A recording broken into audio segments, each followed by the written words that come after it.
வணக்கம். பெருங்கடல் என பொருள்படும் நீரதிக்கு உங்களை அன்புடன் வரவேற்கின்றேன். 2024ஆம் ஆண்டு இனிதுடன் நிறைவேறப் போகின்றது.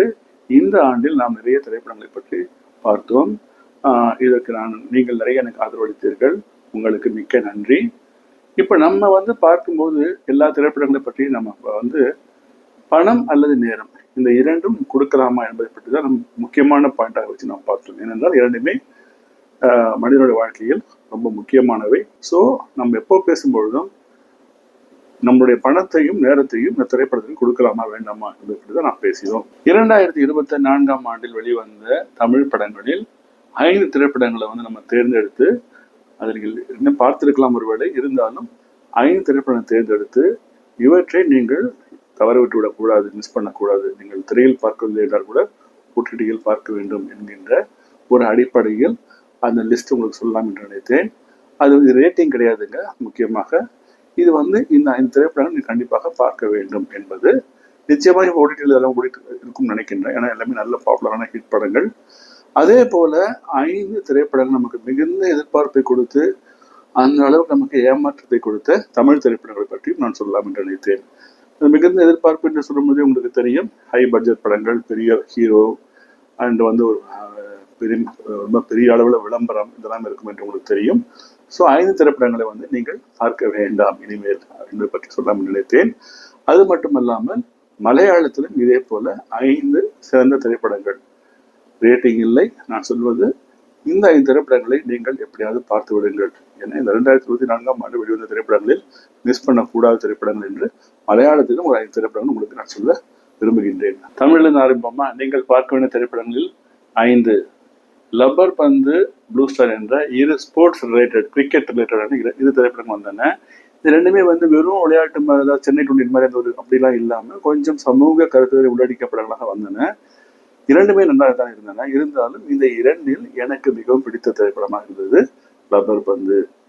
லப்பர் பந்து படங்களை நீங்கள் பார்க்கவில்லை என்றால் இப்பொழுது ஹாட்ஸ்டார் ஓடிக்கொண்டிருக்கின்றது, தயவுசெய்து பாருங்கள். கிரிக்கெட் சம்பந்தப்பட்ட ஒரு திரைப்படம். தினேஷ், ஹரிஷ் போன்றவர்கள் நடித்திருக்காங்க. அதுல எப்படி ஒரு ஈகோ கிளாஷ் வரும். இப்போ நமக்கே பார்த்தீங்கன்னா நம்ம ஏரியால ஒரு டீம் இருக்கும், பக்கத்துல இன்னொரு டீம் இருக்கும். நமக்கு அவனுக்கு எப்பவுமே ஒரு ஈகோ கிளாஷ் இருக்கும். ஒரு இந்தியா பாகிஸ்தான் மேல நம்ம வச்சுட்டு இருப்போம். அது போன்ற ஒரு சமயத்தில் அங்க எதிர் டீம்ல இருக்கிறவர் யார் என்று வெளியே ஒரு சமயத்தில் தெரிய வரும்போது ஒரு பெரிய ஷாக்காக இருக்கும். அந்த விஷயத்தை ஒரு குடும்ப பிரச்சனையும் உள்ளே வந்தால் என்ன ஆகும் என்பதை கொஞ்சம் நகைச்சுவையாகவும் அதே சமயத்தில் சமூக கருத்துக்களையும் உள்ளடக்கி லப்பர் பந்து சொல்லியிருப்பதனால் இந்த 2 திரைப்படங்களில் எனக்கு பிடித்ததாக இருந்தது லப்பர் பந்து. லப்பர் பந்து திரைப்படத்தை நிச்சயமாக பாருங்கள், உங்களுக்கு அது பிடிக்கும். இது ஒரு என்டர்டைன்மெண்ட் மூவி தாங்க. கொஞ்சம் சீரியஸான விஷயம் தான் வரும், ஆனால் ரொம்ப சீரியஸ்லாம் கிடையாது. லப்பர் பந்து திரைப்படம் இப்பொழுது ஹாட்ஸ்டாரில் உள்ளிடப்படுகின்றது, நிச்சயமாக பாருங்கள். அடுத்தாக 4வது பார்ப்போம். இந்த வருடம் வெளிவந்துள்ள சில திரைப்படங்கள் உண்மை கதை ஒட்டி கொஞ்சம் படங்கள் வந்த எல்லா மொழிகளையும் சொல்றேன். தமிழில் அமரன் என்கின்ற ஒரு திரைப்படம், ஒரு தமிழ்நாட்டு ஒரு போர் வீரருடைய உண்மையான கதையை ஒட்டி வெளிவந்த ஒரு அருமையான திரைப்படம். சிவகார்த்திகேயன் அவர் நடித்ததால், சிவகார்த்திகேயன் நடிப்பு மற்றும் அவருடைய மனைவி சாய் பல்லவி நடிப்பு, அவங்க மலையாள தமிழே பேசுவாங்க, அது நடிப்பு இரண்டுமே மிகவும் நன்றாக இருந்தது. இந்த போர் காட்சிகள், அங்க ட்ரைனிங் இருக்கிறது, அங்க இருக்க ஒரு நட்பு, இதெல்லாம் காண்பிக்கும்போது மிகவும் நன்றாக இருக்கின்றது திரைப்படம். இந்த திரைப்படத்தை பார்க்காவிடில் நீங்கள் திரைப்படத்தை கண்டிப்பாக பாருங்கள், இது உங்களுக்கு பிடிக்கும் என்று நினைக்கின்றேன். இது நெட்ஃபிளிக்ஸில் தற்போது ஒளிபரப்பாகின்றது. 3வது விடுதலை 2 இந்த வருடம் வந்தது. அதற்கு நான் விடுதலை 1, 2 நான் சொல்றேன். 2 சில பேர் கொஞ்சம் டிசப்பாயின்மெண்டாக இருந்தது. ஏனென்றால் அவங்க ரொம்ப ஆக்ஷன் எதிர்பார்த்தாங்க போல இருக்கு. ஆனால் விடுதலை 1உடைய அந்த என்ன மீன், எதனால அந்த போராட்டம் வருது, அந்த எழுச்சி உணர்வு மக்கள்கிட்ட வரணும் இல்லைங்களா? ஒரு சாதாரண ஒரு ஸ்கூல் மாஸ்டர் ஒருத்தர்கிட்ட அப்படி அந்த நிலைமைக்கு அவர் போகின்றார் என்றால் அதை ஒட்டி நடந்த நிகழ்வுகள் எல்லாமே அவர் காண்பிக்க வேண்டும். அது அவ்வளவு சுலபம் அல்ல. அதை மிகவும் தெளிவாக வெற்றிமாறன் அவர்கள் காண்பித்திருக்கின்றார். அதே சமயத்தில் கதையை அவர் எந்த மழுப்பலும் இல்லாமல், காம்ப்ரமைஸ்லாம் செஞ்சுக்காம, அவர் என்ன நினைத்தாரோ அதை தைரியமாக திரைப்படத்தில் சொல்லி இருக்கின்றார். விஜய் சேதுபதியோட நடிப்பு, அப்புறம் மியூசிக், இளையராஜாவுடைய அற்புதமான மியூசிக், இது போன்ற காரணங்களால் இந்த திரைப்படம் இந்த ஆண்டில் வெளிவந்துள்ள திரைப்படங்களில் ஒரு சிறந்த படமாக நான் நினைக்கின்றேன். இதை நீங்கள் நிச்சயமாக பாருங்கள். விடுதலை 1 பார்க்காவிடில் அதையும் பார்த்துவிட்டு இதை பாருங்கள், அப்போதுதான் உங்களுக்கு நன்றாக புரியும். விடுதலை பாகம் 1 இப்பொழுது Z5-இல் ஒளிபரப்பாகின்றது. விடுதலை 2 இன்னமும் OTT-க்கு வரவில்லை என்று நினைக்கின்றேன். மிக சீக்கிரமே வரும். முடிந்தால் திரையில் பாருங்கள், இல்லை என்றால் OTT-யில் நிச்சயமாக பாருங்கள். இரண்டாவதாக மகாராஜா, மறுபடியும் விஜய் சேதுபதி. ஒரு நல்ல கதை, பாசமான ஒரு அப்பா, சமூகத்தில் நடக்கும் சில கொடுமைகள் காரணமாக விக்டிம்ஸ் என்பவர்கள் மனமுடைந்து போவார்கள் இல்லைங்களா? அப்படி அவர்கள் மனமுடைய கூடாது, அவர்கள் எழுந்து நிற்க வேண்டும் என்கின்ற ஒரு பாசிட்டிவான மெசேஜ் மட்டுமல்லாமல் பெற்றோர்கள் எப்படி அவர்களுக்கு துணையாக இருக்க வேண்டும் என்கின்ற ஒரு அருமையான ஒரு கதையாக, சஸ்பென்ஸ் வேறு இருக்குதுல, அருமையான கதையாக இந்த திரைப்படம் உள்ளது. இதுல எதிர்பாராமல் நிறைய பேர், சிங்கம்புரி தான் காமெடி ஆக்டர், நிறைய பேர் எல்லாருமே நன்றாக நடித்துள்ளனர். இந்த படம் நிச்சயமாக உங்களுக்கு பிடிக்கும். இது நாம் எல்லாரும் பார்க்க வேண்டிய ஒரு திரைப்படம். இந்த இஷ்யூஸ்லாம் இப்போ நடந்துட்டு இருக்குன்னு நினைக்கிறேன் இல்லைங்களா? இது எல்லாருமே இந்த திரைப்படத்தை பார்க்க வேண்டும். பார்த்து நாம் யாருக்கு துணை நிற்க வேண்டுமோ அவருக்கு துணை நிற்க வேண்டும் என்பது இந்த திரைப்படத்தினால் நமக்கு புரிகின்ற ஒரு விஷயம். இந்த திரைப்படம் இப்போது நெட்ஃபிளிக்ஸில் ஒளிபரப்பாகின்றது. தயவு செய்து திரைப்படத்தை பாருங்கள். மோஸ்ட்லி பார்த்துருப்பீங்கன்னு நினைக்கிறேன். இல்லாவிடனும் மகாராஜா திரைப்படத்தை பாருங்கள். முதலாவதாக இது நான் சொன்ன முதலே சொல்லிட்டேன், ரேட்டிங் கிடையாதுன்னு சொல்லிட்டு சும்மா லிஸ்ட் பண்றேன், அவ்வளவுதான். இது கொஞ்சம் உங்களுக்கு ஆச்சரியத்தை கொண்டு வரலாம். ஆனால் வாழை இது ஒரு அற்புதமான திரைப்படங்க. ஏன்னா சமூகத்தில் நடக்கிற கொடுமைகள் சொல்லும் போது நிறைய சமயத்தில் நம்ம இந்த சின்ன பசங்க இருக்காங்க பாருங்க, அவங்க மறந்துடுவோம். நமக்கு வெளிச்சம் போட்டு காட்டுவதே இல்லை, அப்படியே மறைச்சு போயிடுவாங்க. குழந்தை தொழிலாளர்களை அவங்க எப்படி ஒரு படிப்பு படிச்சு வர எவ்வளவு கஷ்டப்படுறாங்க, அவங்களுக்கு சமூகத்தில் இருக்க சூழல், அவங்க அழுத்தம், அப்பா அம்மா இருந்தாங்கன்னா அவங்க யாரும் ஒருத்தர் தான் இருப்பாங்க, எல்லா அப்பா இருந்தாலும் அவர் பிடிச்சிட்டு, இது போன்ற பல சங்கடங்கள், பல அழுத்தங்கள் குழந்தைகள் மேலே விழும். அதுல எப்படி அவர்கள் வெளியே வருகின்றார் என்பவர்களை ரொம்ப நன்றாக ஒரு இயல்பாக, ஆக்சுவலா உண்மைகள் தான் அவர் சொல்றாரு, இயல்பாக எடுத்து கொடுத்த ஒரு அருமையான திரைப்படம். கழுத்து இப்படியே வச்சுட்டு இருப்பாங்க கிளாஸ் உட்காந்து கேட்கும்போது. உண்மையிலேயே எனக்கு இந்த திரைப்படத்தை பார்த்த பிறகு இது மாதிரி நடக்குமா, நடக்குதா என்கின்ற கேள்வி எனக்குள் எழுந்தது. இது உண்மை. ஆதலால் இந்த திரைப்படம் சமூகத்தை பற்றிய ஒரு புரிதலை நமக்கு தருகின்ற திரைப்படம். தயவு செஞ்சு இந்த திரைப்படத்தையும் நீங்கள் பார்க்காவிட ஒரு முறை பாருங்கள். இந்த திரைப்படம் ஹாட்ஸ்டாரில் தற்போது ஒளிபரப்பாகின்றது. அடுத்ததாக மிகவும் எதிர்பார்த்து ஏமாற்றப்பட்ட திரைப்படங்கள் என்று சொல்லுவோம். மோசமான திரைப்படங்கள், அவ்வளவுதான். ரொம்ப சிம்பிளா சொல்ல போனா அப்படிதான். 5 சூது கபம் 2. அதாவது ஒரு படம் ஓடிடுச்சுன்னா உடனே அந்த பேர்லயே ரெண்டாவது எடுத்தா அந்த படம் ஓடும் நினைப்போ என்னவோ தெரியவில்லை. அது வேற வேற ஆக்டர்ஸ். ஆனா சில விஷயங்கள்லாம் அப்படியே எடுத்ததை போட்டு அந்த முதல் படத்தோட பெயரை கெடுத்து சூதுகபம்னு பேர் கடல்ல நமக்கு பயப்படுற மாதிரி எடுத்த ஒரு திரைப்படம் தான் சூதுகபம் 2. சிவா வரப்போட்டீங்கன்னா மத்திய சிவா அவர் எப்படி முடியுமோ அப்படித்தான் அவர் செய்வார். அவர் ஜெயசந்திர பண்ண முடியாது. எதற்காக இந்த வியாபார யுக்தி என்று எனக்கு புரியவில்லை. இது போன்ற விஷயங்களை தவிர்ப்பது நல்லது. நல்ல காலமாக திரைப்படம் ஓடவில்லை சரியாக. இதை எவ்வளவு கொடுத்தேனும் பார்க்காமல் இருங்கள். 4 சொல்லவே கஷ்டமாக தான் இருக்கின்றது, என்ன பண்ணுவது. உலகநாயகன் கமல்ஹாசன் அவர்களுடைய நடிப்பில் வெளியான இந்தியன் 2 ஏகப்பட்ட ட்ரோல்ஸ். இதை பற்றி உங்களுக்கே தெரியும். இது எப்படித்தான் அவர் அந்த கதையை படிக்காமலே அவர் ஒத்துக்கிட்டாரு எனக்கு புரியல. ஏன்னா அவர்லாம் ஜீனியஸ். இந்த காட்சிகள்லாம் அது நடிக்கும் போது எப்படி அவருக்கு தெரியவில்லை, இப்ப நம்மளை பார்த்து சிரிப்பாங்கன்னு எப்படி அவருக்கு தெரியவில்லை எனக்கு புரியலைங்க உண்மையிலே. ஏன்னா அவங்கலாம் பழந்தின்னு கொட்டை போடுறவங்க இந்த இண்டஸ்ட்ரியில இவ்வளவு வருஷமா இருக்கிறவங்க. ஸோ ஆனால் இப்படி ஒரு படத்தையும் எடுத்து அதை வெளியிட்டு இப்படி மானக்கேடாக போக வேண்டுமா என்கின்ற ஒரு கேள்வி எனக்குள்ள எழுகின்றது. எப்படி யார் என்ன சொன்னாலும் இந்தியன் 2 பார்த்துக்க மாட்டீங்க. ஏற்கனவே நிறைய ட்ரோல் ஆயிடுச்சு சமூக வலைத்தளத்தில். இந்தியன் 2 பார்க்க வேண்டாம். அடுத்ததாக புஷ்பா 2. அஃப்கோர்ஸ் இது 1000 கோடிக்கு மேல கலெக்ஷன் வந்துருச்சு உலகம் முழுவதும்.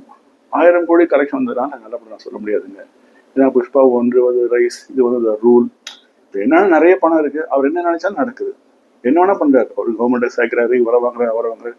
அப்படி இருக்கும்பொழுது ஏகப்பட்ட வயலன்ஸ், தேவையில்லாத வயலன்ஸ். இது இல்லாமல் 3வதாக புஷ்பா ரேம்பேஜ். அவருக்கு அழிக்கிறது என்ன இருக்கும் போது எனக்கு தெரியல. இதே அழிச்சிட்டார் முதல்ல. இப்போ ரேம்பேஜ்ல என்னது அவர் அழிக்கப்படுறது தெரியவில்லை. அப்படி அழிக்கிறார் என்றால் அது எவ்வளவு வன்முறை இருக்குன்னு புரியவில்லை. எதற்கு, என்ன கதை நீங்க சொல்ல வரீங்க? 1, 2 சொன்னீங்க, அது என்ன கதை நீங்க சொல்ல வந்தீங்க? 2லயே நீங்க முடிச்சிருக்கலாம். இருந்தாலும் பணத்திற்காக சம்பாதிச்சுட்டாங்க, இல்லைன்னு சொல்ல வரல. ஆனா பார்க்கின்ற ரசிகர்களுக்கு ஒரு கலைக்கு ஒரு மரியாதை தர வேண்டும். அந்த மரியாதை தராதனால் எனக்கு அந்த படத்தை பார்ப்பதில் விருப்பமில்லை. அதை நான் உங்களுக்கு சஜஸ்ட் பண்றேன். ஆனா படம் நல்லா ஓடிடுச்சு, இல்லை நான் சொல்ல வரல. 2, ஜெய்பீம் என்ற ஒரு நல்ல திரைப்படத்தில் அவருக்கு ஏற்ற இயல்பான கதாபாத்திரம் நடித்து நல்ல பெயரை வாங்கிய சூர்யா அவர்கள் இப்போ அவருக்கு இது ஒத்தே வராதுங்க. அந்த மாதிரி ஒரு கேரக்டரை கங்குவா என்கின்ற திரைப்படம் கத்திக்கிட்டு பண்றதெல்லாம் அது இந்த பாகுபலி படம் வந்த பிறகு அதே மாதிரி படம் எடுத்து என்னன்னு புரியல. அந்த மாதிரி நிறைய படம் போய் நினைச்சாங்களோ, இல்ல பாகுபலிக்கு விட பேர் நல்லா பேர் வாங்கணும்னு நினைத்தார்களோ என்னவோ தெரியவில்லை. போதுங்க, ஒரு பாகுபலி வந்து விட்டது, போதும், நம்ம வேற மாதிரி யோசிப்போம். நல்ல நடிக்கக்கூடிய திறமை உள்ளவர்கள் எல்லாம் அவர்களுக்கு ஏற்றபடி நடிக்க வேண்டும். நல்ல கதை எடுத்து பார்த்து நடிக்கணுங்க. அது மட்டும் இல்லாமல் கத்து ஏகப்பட்ட கத்து. இந்த சமயத்தில் தியேட்டர் ஓனர்களுக்கும் நான் ஒரு கோரிக்கை வைக்கிறேன். சவுண்ட் இன்ஜினியரிங் என்பது ரொம்ப டெவலப் ஆயிடுது சினிமா. ஸோ அவங்க சினிமா எடுக்கும்பொழுதே அதான் முதல்ல நம்ம 5.1, அப்புறம் 8.1, இப்போ எத்தனை 24.1 எவ்வளோ 0.1 எனக்கு தெரியல. ஸோ அவங்களே திரைப்படம் எடுக்கும்பொழுதே சவுண்ட்லாம் பயங்கரமாக வச்சிடுறாங்க, அதிகமாக வைத்து விடுகின்றனர். இதில் அது போதாது என்று படம் பார்க்கும்போது இவர்கள் வேறு தியேட்டருக்கு வால்யூம் கூட்டி போல் தோன்றுகிறது. தயவு செய்து வேண்டாம், காதல் தான் எங்களுக்கு சூடாகிவிட்டு நாங்கள் வெளியே வருகின்றோம். சூர்யா அவர்கள் இனிமேல் அடுத்த படத்தில் நடிக்கும் பொழுது நல்ல கதையாக பார்த்து நடிக்க வேண்டும். அதுதான் அவருக்கு அழகு. ஓகே, 1, உங்க ரசிகர்களுக்கு கொஞ்சம் ஏமாற்றமா கோபமா வரலாம். Greatest of all time GOAT என்கின்ற திரைப்படம். அது இவ்வளவு பணம் கொடுத்து நீங்க ஒரு படம் எடுக்கிறீங்க, நடிகருக்கு அவ்வளவு சம்பளம் தராங்க, அப்போ அந்த கதைக்கு கொஞ்சம் முக்கியத்துவம் கொடுக்கணும் இல்லைங்களா? கதாசிரியர் கொஞ்சம் பணம் கொடுத்து நல்ல கதாசிரியர் கிடைப்பாரு நினைக்கின்ற, கதைக்கு முக்கியத்துவம் கொடுக்க வேண்டும். இல்லை அப்புறம் ஏஐ காட்சிகள்லாம் கொண்டு அது ரொம்ப ஒரு எப்படி சொல்றது, ரொம்ப ஒரு சின்ன லெவல்ல நம்ம என்னமோ ஒரு ஷார்ட் ஃபிலிம் எடுக்கிற லெவல்ல இருக்க மாதிரி இருக்குது. அவ்வளோ பெரிய பட்ஜெட் படத்தில் அவ்வளோ பெரிய ஹீரோ நடிக்கும் பொழுது இந்த ஏஐ காட்சிகள் தத்துவமாக இல்லை. மொத்தமாகவே பார்த்தீங்கன்னா கதையோ அந்த விஜய் சின்ன வயசுல வராரு, அது மட்டும் இல்லாமல் ஃபர்ஸ்ட் காட்சி இருக்கு பார்த்தீங்களா, அதை ட்ரெயினை ஏம் பண்றது பாருங்க. அது இப்போ நெட்ஃபிளிக்ஸ் ஓடிட்டு இருக்கு, ஜெமினை மேன் என்ற ஒரு திரைப்படம் ஓடிக்கொண்டிருக்கிறது, வில் ஸ்மித் நடித்த திரைப்படம். அதை எடுத்து பாருங்க, அதே தான் ஃபர்ஸ்ட் காட்சி, அதே தான் வரும். ஸோ இது மாதிரி ஏன் இவ்வளவு பேர் நடிக்கும் பொழுது ஒரு கதையை தேர்ந்தெடுக்க முடியவில்லை, உருவாக்க முடியவில்லை, ஏன் அங்கேருந்து விட்டு எடுக்கிறாங்க புரியவில்லை. ஆதலால் நமக்கு எதிர்பார்த்த எந்த திருப்தியையும் தராததனால் கோட் திரைப்படம் எனக்கு தெரிந்து இந்த வருடம் மிகவும் எதிர்பார்த்து நான் ஏமாற்றம் அடைந்த ஒரு திரைப்படம். இதுதான் அவருடைய கடைசி திரைப்படமோ என்று நான் கொஞ்சம் பயந்து போயிட்டேன். அப்பதான் தெரிஞ்சது இல்லை, இன்னும் ஒரு திரைப்படம் நடிக்கின்றேன். ஏன்னா அவர் அரசியல் வந்தார் இல்லைங்களா. ஸோ கடைசி படமா என்று நினைத்து நான் நினைத்தேன். பட் இல்லை, தளபதி 67, 63 நடிக்கின்றார். அது நல்ல படமாக வர வேண்டும் என்பதே என்னுடைய விருப்பம். அடுத்ததாக நாம் மலையாள படத்துக்கு வருவோம். 5 பார்க்க வேண்டிய படங்கள் மட்டும்தான் நான் சொல்ல போறேன். ஏன்னா மலையாள படத்துல பொதுவாகவே கதைக்கு முக்கியத்துவம் கொடுக்குறாங்க. அதுதான் எனக்கு பிடிச்ச விஷயம். கதைக்கு நீங்க முக்கியத்துவம் கொடுக்கும்போது யார் ஹீரோவாக இருந்தாலும் படம் நன்றாக ஓடிவிடும். அதுதான் சிம்பிள் ட்ரூத், அவ்வளவுதான். அதுக்கு நம்ம பெரிய ஹீரோ தான் போடணும்னு அவசியம் இல்லை. இதுதான் மலையாள சினிமாவுடைய அந்த துறையில கடைபிடிக்கின்ற ஒரு சின்ன ஃபார்முலா, சிம்பிள் எளிய ஃபார்முலா, சக்சஸ்ஃபுல் ஃபார்முலா. ஸோ இதுல நம்ம 5வதாக பார்க்கும்போது ஒரு காமெடி திரைப்படம் அப்படின்னு சொல்லலாம், ஒரு ரொமான்டிக் காமெடி திரைப்படம் பிரேமலு. இந்த சின்ன பசங்க ஒரு டீனேஜ் கொஞ்சம் தாண்ட வருகின்ற இந்த லவ், அதை ஒட்டி வருகின்ற சின்ன சின்ன அசட்டுத்தனமான விஷயங்கள், இதையெல்லாம் மிகவும் அழகாக காண்பித்து நம்மை நிறைய சிரிக்க வைத்து நம்மை ரொம்ப ரசிக்க வைத்த ஒரு திரைப்படம் பிரேமலு. நிச்சயமாக திரைப்படத்தை நீங்கள் பார்க்க வேண்டும். இந்த திரைப்படம் ஹாட்ஸ்டாரில் ஓடிக்கொண்டிருக்கின்றது. உங்களுக்கு ரொமான்ஸ் படம் பிடிக்கும் என்றால் இந்த திரைப்படம் உங்களுக்கு மிகவும் பிடிக்கும். அடுத்ததாக நாம் ஒரு கிரைம் த்ரில்லர் ஸ்டோரி பார்ப்போங்க. தாளவன், பிஜு மேனன், ஆஷிஃப் அலி இருவர் நடித்த, அதாவது 2 பேருமே போலீஸ்காரங்க, திறமையுள்ள போலீஸ் அதிகாரிகள். Ego clash. அப்பொழுது இருவருக்குமே சேர்கின்ற ஒரு ஆபத்து, அவர்கள் மீது ஒரு வீண் பழி விழுகின்றது. அதிலிருந்து அவர்கள் தப்பிக்க வேண்டும். இதில் அவர்கள் அந்த 2 பேரும் பெரிய ஹீரோனால ஆக்ஷன்ஸ் அப்படி அடிச்சு பிடிச்சி எல்லாரையும் அடிச்சு வச்சு அப்படிலாம் இல்லாமல் கதையை நம்பி பல பல யுக்திகளை கையாண்டு எப்படி தப்பித்து உண்மையை வெளிக்கொண்டு வருகிறார்கள் என்பது முக்கியமான விஷயம். அதிலும் இந்த உண்மை என்பது கடைசியில் வெளிவரும்போது நாம் சற்றும் எதிர்பாராத ஒரு திருப்பம். அது உண்மையிலேயே ஒரு நல்ல சஸ்பென்ஸான ஒரு ஸ்டோரி. இந்த திரைப்படம் இப்பொழுது சோனி லைவில் ஒளிபரப்பாகின்றது. பார்க்கவில்லை என்றால் தயவு செய்து பாருங்கள். ஒரு நல்ல ஒரு கிரைம் த்ரில்லர் திரைப்படம். 3 ஆனந்த் ஸ்ரீபாலா, இதுவும் ஒரு கிரைம் த்ரில்லர் திரைப்படம். இந்த திரைப்படம் எனக்கு ஏன் பிடித்திருக்கிறது என்றால், கிரைம் த்ரில்லர் திரைப்படத்துடைய ஒரு பேசிக்கான ஒரு விஷயம் என்னவென்றால், நமக்கு யாரு கொலைகாரன் தெரியக்கூடாது. அந்த சஸ்பென்ஸை கடைசி வரையும் கொண்டு போயிருக்காங்க. அதே போல கடைசியில் வரும்போது இவரா நமக்கு நம்ம வந்து யாரையும் கெஸ் பண்ணி வைப்போம் இல்லைங்களா, அப்படிலாம் இல்லாம இவரா என்று நமக்கு யோசிக்கும்படி மிகவும் அழகாக அந்த ஸ்டோரியை ஸ்கிரீன் பிளேல அழகாக கொண்டு போயிருக்கின்றனர். அது மட்டும் இல்லாமல் அர்ஜுன் அசோகன் அவரோட அம்மா இறந்து விட்டாங்க, அம்மா ஞாபகம் இருப்பார். ஸோ அந்த போல கொஞ்சம் எமோஷனல் காட்சிகள்லாம் வரும். முக்கியமாக இது வந்து ஒரு ட்ரூ ஸ்டோரி என்று படத்தில் சொல்லப்படுகின்றது. இந்த திரைப்படம் நீங்கள் நிச்சயமாக பார்க்கப்பட வேண்டிய ஒரு நல்ல கிரைம் த்ரில்லர் ட்ரூ ஸ்டோரி திரைப்படம். இது இன்னமும் ஓடிடிக்கு வரவில்லை என்று நினைக்கின்றேன். வந்தவுடன் நிச்சயமாக பாருங்கள். இரண்டாவதாக மஞ்சுமல் பாய்ஸ். ஓகே, இது வந்து பார்த்தீங்கன்னா ஒரு ஃப்ரெண்ட்ஸ் கூட்டம், நம்மளாம் நிறைய டூர்லாம் போகல ஃப்ரெண்ட்ஸாக, அது மாதிரி ஃப்ரெண்ட்ஸ் கூட்டம் போகும்போது கொடைக்கானலில் குணா கேவ்ல ஒரு குழி, அந்த குழியில் விழுந்து அவ்வளோதான், யாருமே அந்த உடலை கூட மீட்க முடியாது. அது எங்கே வரும்போது தெரியாது. அந்த ஜாலியில் நான் கூட அந்த குழியை தாண்டிலாம் உள்ளே போயிருக்கேன். அப்போ தான் குணா கேவ்ல அந்த கண்மணி அந்த பாட்டுக்கு உள்ளே போய் நான் கூட போயிருக்கேன். அந்த விளையாட்டில் போகும்பொழுது நண்பர்கள் கூட்டத்தில் ஒருவர் விழுந்து விடுகின்றார். அப்போ வந்து போலீஸ், ஃபயர் சர்வீஸ் எல்லாருமே என்ன சொல்றாங்க, அங்கே இருக்க லோக்கல் மக்கள் எல்லாமே என்ன சொல்றாங்கன்னா, முடியாதுப்பா, இது மாதிரி யாருமே காப்பாற்றுறது இல்லை என்று கைவிரித்து விடுகின்றனர். ஆனால் தன் உயிர் போனாலும் உயிர் காப்பான் தோழன், தன் உயிர் போனாலும் நண்பனை காப்பாற்றிவிட வேண்டும் என்கின்ற எண்ணத்தில் அவர்கள் செய்கின்ற முயற்சி, அதில் அவர்கள் வெற்றி அடைவது. இது ஒரு உண்மை கதை, சரிங்களா? ஆனால் ஒரு நட்புக்கு நாம் நிச்சயமாக தம்ஸ் கொடுக்க வேண்டும். இந்த திரைப்படம் வந்து பார்த்தீங்கன்னா மலையாள இண்டஸ்ட்ரியில் செலவு கம்மியாக தான் இருந்திருக்கும். 100 கோடிக்கு மேலே வசூல் இருந்துச்சுங்க. பாருங்க, ரொம்ப சிம்பிள், சின்ன கதை, எல்லாம் சிம்பிள் ஆக்டர்ஸ் தான். 100 கோடிக்கு மேலே வசூல் இந்த திரைப்படம். இதுதான் அவங்க சொல்றது. இந்த திரைப்படம் தற்போது ஹாட் ஸ்டாரில் ஓடிக்கொண்டிருக்கின்றது. பார்க்காமல் தயவு செய்து ஒரு முறை படத்தை பார்த்து விடுங்கள். நம்பர் 1, கிஷ்கிந்தா காண்டம். விஜயராகவன் அவர்களே நான் திரைப்படத்தில் பார்த்துருக்கேன். மலையாள திரைப்படத்தில் அப்பா வருவார், வில்லனா வருவார், சில சமயத்தில் காமெடியனா வருவார், அப்படிலாம் பண்ணுவார். இந்த திரைப்படத்தில் அற்புதமான ஒரு நடிப்பு. அதாவது அந்த அல்சைமர் டிசீஸ் என்கின்ற மறதி ஞாபகம் உள்ள ஒருவர், அவருடைய மகனாக ஆசிஃப் அலி, அவர் திருமணம் செய்து கொள்கின்றார். 2வது திருமணம் அபர்ணா பாலமுரளி. முதல் திருமணத்தில் பிறந்த குழந்தை வந்து காணாமல் போய்விடுகின்றது. நம்ம தான் எங்கேயாவது காணாமல் விட்டுவிட்டோமோ என்ற குற்ற உணர்ச்சியில் அவர் மனம் குறுகி போய் கொண்டிருக்கின்றார். அந்த வேதனை கோபமாக வெளிப்படுத்துகின்றார். அது அவர் பெற்ற மகனான ஆசிஃப் அலிக்கு தாங்கிக்கிறார், பரவாயில்ல. வருகின்ற மருமகளும் அதை புரிந்து கொள்கின்றார். இதற்கு கடைசியில் என்ன விடை என்பதும் எப்படி அந்த குடும்பம் சமாளித்தது என்கின்றனர். ஒரு நல்ல ஒரு சஸ்பென்ஸ், கடைசியில் நல்ல சஸ்பென்ஸ் கொண்டு போயிருக்காங்க. இப்படிப்பட்ட ஒரு பரிதாபமான மனித நிலைமையை வந்து ரொம்ப அழகாக எடுத்து காண்பித்து, இந்த குடும்பத்துடைய சப்போர்ட், அவருடைய மகன், புதிதாக வந்த மருமகள், அவங்க 2 பேரும் அவருடைய நிலைமையை புரிந்து, விஜயராகவனின் நிலைமையை புரிந்து அவரை கடைசி வரை காப்பாற்றி கொண்டு போகும் அந்த ஒரு கதை, அருமையான கதை. நிச்சயம் நீங்கள் திரைப்படத்தை பார்க்க வேண்டும். ஒரு நல்ல ஃபேமிலி ஸ்டோரிங்க. கண்டிப்பாக திரைப்படத்தை நீங்கள் ஒரு முறையாவது பார்த்து விடுங்கள். இந்த திரைப்படமும் ஹாட்ஸ்டாரில் தான் ஒளிபரப்பாகின்றது. 5 ஃபர்ஸ்ட் மலையாள படம் என்று நான் எடுக்கவில்லை, ஏனென்றால் நீங்கள் எல்லா மலையாள படத்தையும் நீங்கள் பார்க்க போவதில்லை. ஆனால் 5 படம்லாம் ரெக்கமெண்ட் பண்ணுறேன், அவ்வளவுதான். நம்முடைய 2025 இதுதான் நம்முடைய ஸ்ட்ராட்டஜி. இதுதான் நமக்கு என்னவென்றால், எனக்கு கொஞ்சம் டைம் இருக்குங்க, டைம் ஸ்பெண்ட் பண்ணி எனக்கு கொஞ்சம் ஃப்ரீ டைம் இருக்கு, எனக்கு இதுதான் பிழைப்பு என்று இல்லை, எனக்கு வேலை இருக்கின்றது. ஸோ அதில் வர சம்பளத்தினால பார்த்து விட்டு என்னுடைய நண்பர்கள், இன்னைக்கு எவ்வளோ இருப்பீங்க சப்ஸ்கிரைபர்ஸ், இப்போ 400 பேர் இருப்பீங்கன்னு நினைக்கிறேன். அந்த 400 பேரில் யாருமே வந்து பணத்தையும் நேரத்தையும் முன்னெடுக்கக்கூடாது என்பதற்காக இதே முயற்சியை அடுத்த வருடமும் நான் செய்ய முயலுவேன். அது தொடரும் என்று நான் நம்புகின்றேன். நீங்களும் அதே போல் அதற்கு ஆதரவளிக்க வேண்டும். இது இல்லாமல் கூட வேறு சில விஷயங்கள் அப்பப்போ பேசுவோம். உங்களுக்கு எப்படி இன்னும் சரி பண்ணணும்னு நினைத்திருவேன், நீங்கள் எனக்கு உங்களுடைய கமெண்ட் சொல்லலாம். எனக்கு இன்னும் நன்றாக கிராஃபிக்ஸ் இன்னும் கொஞ்சம் நல்ல ஏஐ தான் சொல்கிறாங்க இல்லைங்களா, அதெல்லாம் கொண்டு வரணும் ஆசை தான். பட் இது வந்து நான் ஒன் மேன் ஆர்மி, நான் மட்டும்தான் பண்ணுறேன்.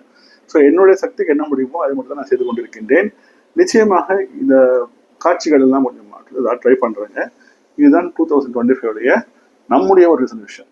நான் மட்டும் இல்லை, நீங்களே எனக்கு அப்போ கொஞ்சம் சொல்லிக் கொடுங்க. நம்முடைய ரெசல்யூஷன் இது. நான் சொன்னது கொஞ்சம் லெங்க்தி தான், பட் இருந்தாலும் உங்களுக்கு இதை பிடித்திருக்கும் என்று நம்புகின்றேன். உங்கள் அனைவருக்கும் எனக்கு இனிய ஆங்கில புத்தாண்டு வாழ்த்துகள். 2025 happy new year to you. மீண்டும் சந்திக்கும் வரை என்னென்றும் நன்றியுடன் வணக்கம்.